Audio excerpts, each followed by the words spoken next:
When you are at higher levels or in New Game Plus, the build creation might differ a little bit as it pertains to the meta. As in New Game Plus, enemies are going to hit a lot harder, so you might value some more damage negation tools, and enemies are going to have more health, and inherently you're going to be doing less damage, so therefore you might value things like status effects or Black Flame and Destined Death, as they are going to be doing percentage damage. And sometimes your playstyle might change a little bit as well, as enemies tend to just have more poise, so it might end up meaning that you go for more charged heavy attacks to be able to get the stance break, or if you do see that an enemy's poise is too high, you might just neglect stance breaking altogether. But for today, we are going to cover 5 different builds that are built around the balance of New Game Plus. Now, these builds are still going to serve perfectly fine in regular New Game as well, but when it comes to things like stat investments, infusion, or talisman choices, they might differ a bit. But if you did want to use any of these builds for regular New Game, you can. Now, yes, there are going to be lots of really broken builds that just don't make it onto the list, but I have made really broken builds with a lot of different weapons in my other types of build videos, so you can just check those ones out. And just like in those videos, I'm just going to prioritize variety on this list. I don't want to have 5 of the exact same type of build, and also it is just going to be for New Game Plus, and they're not in any particular order.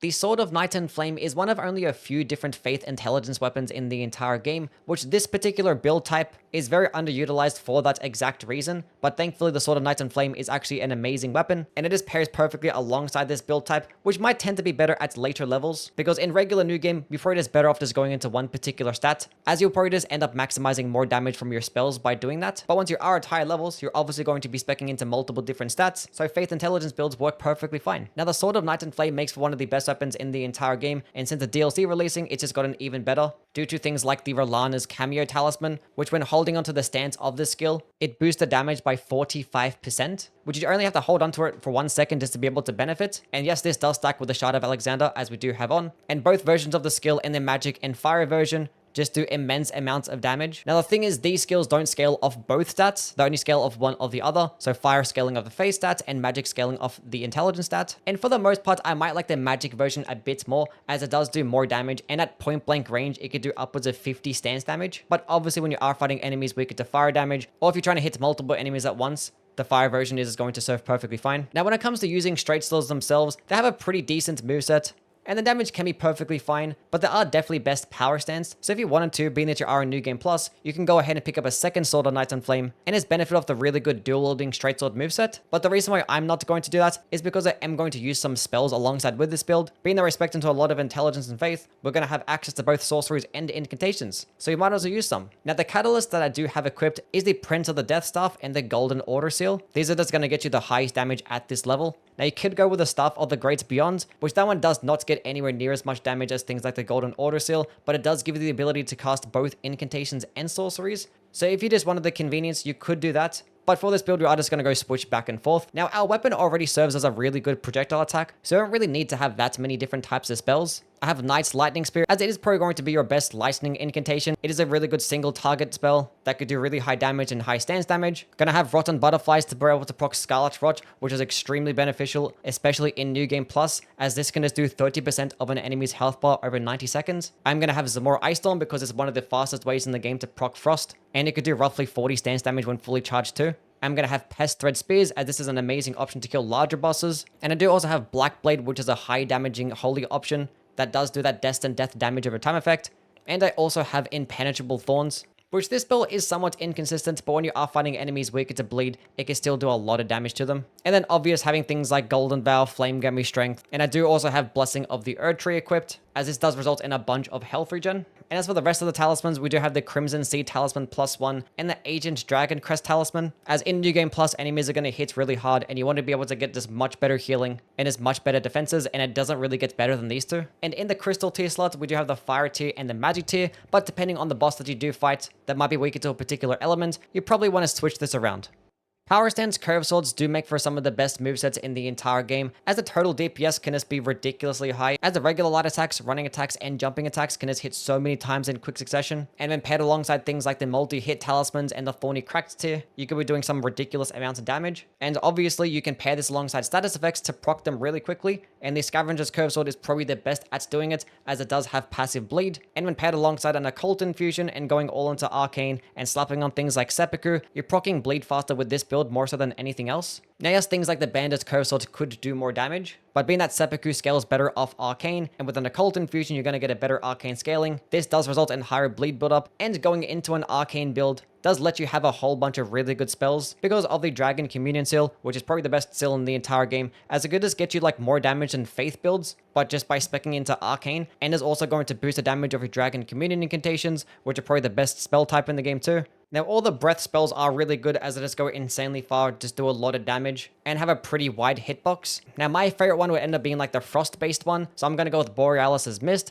I kinda like Dragon Ice a bit better in some cases, but that's only at lower levels, but being they're at higher levels we have lots of mind anyway. We might as well go with the one that just deals more damage, despite it not being as efficient. And this can just help proc Frost really quickly and just do it at a distance. And obviously when enemies are procced with the status effect, that it's going to take 20% more damage. I also am going to have Theodorix's Magma, as this thing can just destroy all enemies weaker to fire damage in an instant. And I do also have Dragonmore as well if I did want to stance break enemies. And if I am going to use these dragon spells, I definitely want to have 2 Dragon Communion Seals equipped, because the passive effects do actually stack. Now upon doing this, it does actually remove the buffs of your curve swords. So you're kind of picking and choosing as to like when you actually want to use your spells more so than actually use the weapons. But when you're fighting an enemy or boss, you kind of get a good idea as to which ones you do want to use. But as for the rest of the spells, it's just going to be things for coverage. I have Fire Serpent as it's like a really quick projectile option. Pest Thread Spears is good against larger bosses. I have Ancient Dragon's Lightning Strike, which is like an AoE spell. It's not really that necessary to have. And once again, if you do have like 33 faith, just use Rotten Butterflies, as this thing can just do 30% damage over 90 seconds,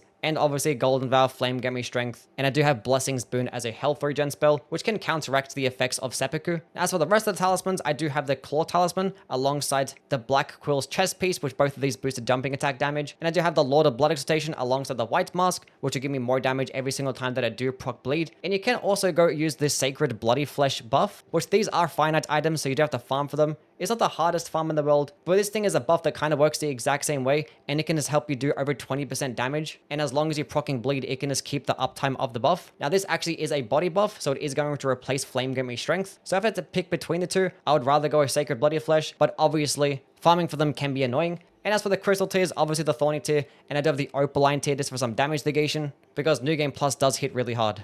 The Milady is one of the best weapons to come out of the DLC, and the main reason being is because the moveset is just incredible. It gets good variety, different damage types, good at proccing the multi-hit talismans. The heavy attack does flow flawlessly into the light attack, and it can just do a decent amount of stance damage and stun lock nicely. But even then, better than that is going to be its unique skill in Wing Stance, which is easily like a top 5 Ash of War in this game, and probably one of the best stance-based skills too. As when you're in this stance, it does give you the option of a 3-hit attack or a poking attack, which both of them are just really good. The 3-hit attack can actually stun lock a lot of enemies like Knights and Omens, which typically your light attack combos can't do this. And you can keep chaining it over and over again, and combo it into the heavy attack if you wanted to, which is a really nice lunge that does roughly 30 stance damage. But when you pair these things alongside the Shard of Alexander and the Rolana's Cameo, you're going to be doing ridiculous damage, especially Rolana's Cameo, because typically with this talisman, when you use this skill just once, it removes the effect and you have to like charge it up again. But being that you actually can keep spamming the light attack of the skill over and over again, you're just going to maintain the buff until you actually like just finish using the skill or actually end the combo on the heavy attack. So this entire time you're doing this long combo, you're going to be benefiting off that 45% more damage. Now in this build in particular, we are going to have this with a cold infusion, because typically cold infusions might be better than like magic infusions at later levels, because you do get decent scalings in 2 different stats, hence us going into a lot of dexterity and intelligence. And with the skill and the moveset, we're going to be proccing Frost really quickly, but we also can benefit off a bunch of different spells. And I do have the Lusat stuff equipped. You can just go with the Carrion Regal Scepter if you did notice that you're taking too much FP with your spells, but the art is going to be secondary to this build, so the Lusats is going to be perfectly fine, especially at 30 mind. Now we do have Night Comet, which is like the best projectile attack in the entire game. Enemies don't react to it at all as it's invisible, and you can just keep spamming it over and over again. We do have Blades of Stone, as it is going to be a physical option if we do end up fighting enemies resist to magic damage. Rani's Dark Moon is like a must-have for all intelligence builds, because hitting an enemy with this spell does actually make them get debuffed to take 20% more damage, and it does do a bunch of frost buildup, so just using it at the start of the boss fight is going to be amazing. I do have Shard Spiral, which is like really good at melting larger bosses, and Terra Magica if there is like some instances to where I can just benefit of staying still and just using the spells. And I do have Comet Azure as well, because this spell can just still very well cheese a whole bunch of bosses in the game, as long as they aren't moving and you do have a lot of distance. Now when you are using this spell, I still recommend using the Cerulean Hidden tier, but even without it, it still can be pretty fine in terms of just like burst damage. But as for the rest of the build, I do have a dagger in my back pocket just infused with Golden Vow. You can just use this before every single boss fight. I do also have the Crimson Seed Talisman, as this actually does boost your healing flask by 30%. And I do have the Thorny tier and the Magic tier in my Wondrous Flask, and as well as the Radahn's Great Rune, which Great Runes aren't necessary, but if you do have the Rune Arcs, this is the one that I recommend. Spinning Gravity Thrust can make for one of the highest damaging Ashes of War in the entire game, as this thing can just hit many times in quick succession to send enemies flying, and when paired alongside stuff like the multi-hit talismans and with a bleed infusion, this thing can just destroy everything. And the best part about the skill is that you can infuse it onto a Colossal Sword. So that is what we're going to build around the Guts' Greatsword with a bleed infusion and using this skill. Now there is going to be a very big downside to this skill, and that is because it has a very long animation. And the recovery frames for the first part are that long to the point that I almost just always recommend just using the second attack instead, as it might just end up being just as long. But this skill actually does get infinite hyper armor, so as long as you're airborne, you're just never going to get staggered out of it. And when paired alongside the Millennia's Great Rune, it makes for one of the most broken builds in the entire game, which is what you see on screen right now, and is probably why you notice that I'm just not dying at all. Now the build is still perfectly fine without this Great Rune, but with this Great Rune, it goes from being like a really good build to like a borderline broken one. Now, if you don't know, this Great Rune does work like the rally mechanic from Bloodborne, and that when you take damage, you do have a small window to convert that back into health via just like damaging an enemy.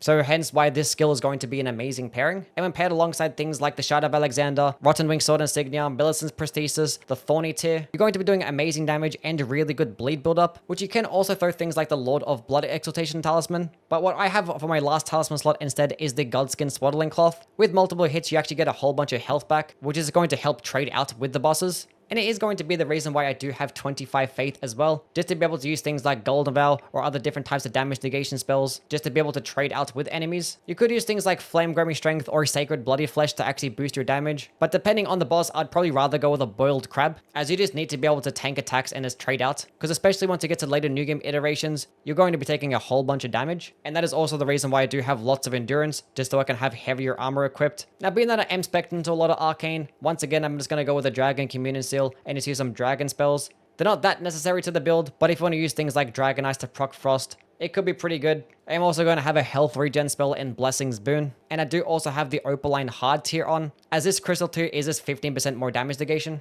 But yeah, this build is incredibly powerful and really fun to use, but the downside is having to farm Rune Arcs. Pure caster builds are very much a viable option in Elden Ring due to things like Catch Flame and Carrion Slicer. These spells can basically just replace weapons altogether, as they're an incredibly quick, cheap, close range option. So any single time where you're fighting like trash mobs, you could just use this spell instead of actually just using a weapon. But the funny thing is, these spells also just do like ridiculous amounts of DPS, so even against bosses, they're still going to be a very solid option. But for today, we are going to go spec into Faith and kind of go more into like a Dragon Cult type of build, as we are going to utilize the Priestess Heart transformation, as this transformation does result us in having to be naked, but the benefit is 20% more damage to your Dragon Cult incantations, which you could just use things like the Death Knight armor set, which this armor set does boost the damage by 12%, which is not as much, but at least you actually do have some heavier armor, and it's a way to be able to tank some damage. But with the transformation, you still get a little bit of damage negation and just have the ability to light roll too. But yeah, with this build and things like Knight's Lightning Spear and Ancient Dragon's Lightning Strike, which are like easily top 3 incantations in this game, you're just destroying everything from start to finish. The reason why Knight's Lightning Spear is so good is because not only does it do amazing damage, but even if you do get staggered out of it,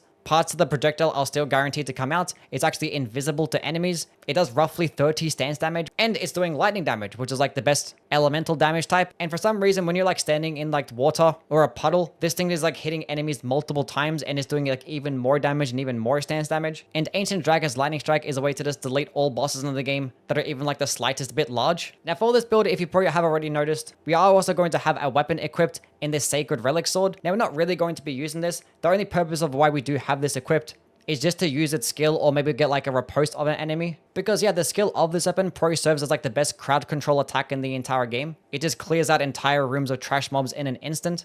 And with all of our spells, we don't have anything for holy damage, so could just use this one for when we do inevitably fight those enemies weaker to holy. And the weapon also does get a 110 crit multiplier. Now it does involve you having to spec into a lot of dexterity, but we're at higher levels anyway, so you might as well just put those rest of the points into dexterity, because it actually does help boost your casting speed at the very least. But speaking of which, our talismans, we're going to have the Radagon's Icon, which also does boost our casting speed, plus 30 to your virtual dexterity, and dexterity casting speed caps at 70. So once you get past the 40 dexterity, there really isn't much of a point in using this talisman. But we also do have things like the Flock's Canvas talisman and the Godfrey's icon to just further enhance spell damage. And we do have the Ancient Dragon Crest talisman equipped, as that is just a bunch of damage negation. Now normally I actually do go with things like the Crimson Sea talisman in this instance, but we do have a faith build, so we can just use some healing spells. Things like Erdtree Heal can just heal your entire health bar in basically an instant, especially with the Erdtree Heal at 80 faith. Now in terms of the spell buffs, obviously Golden Vow, and you can go with Blessing of the Erdtree too. But in terms of the body buffs, you can go multiple different ways. You can use Hellish Shiburi if you just want to maximize your damage, but if you're taking a whole bunch of damage,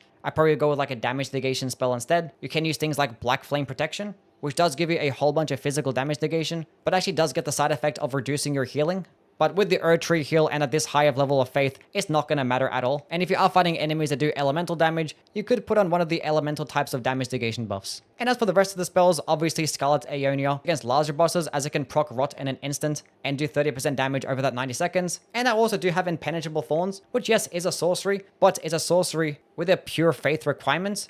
And it gets boosted by the Staff of the Guilty, which is a pure faith scaling staff. So if you actually wanted to benefit of using this spell when fighting enemies weaker to bleed, or just fighting the very small amount of enemies weaker to magic damage, you could just use this spell, although it isn't necessary. And in our crystal tier, we do have the fire tier and lightning tier. But once again, if you're noticing that you're taking too much damage, you could probably switch off the fire tier for the opaline hard tier instead. And I do also have the Radahn's Great Rune equipped. I always recommend using one of the Great Runes, and this one is probably the best one for most builds in my opinion, hence me having it equipped. Okay, that is the video now done and complete. If you did want to see some more build videos, just let me know down in the comments.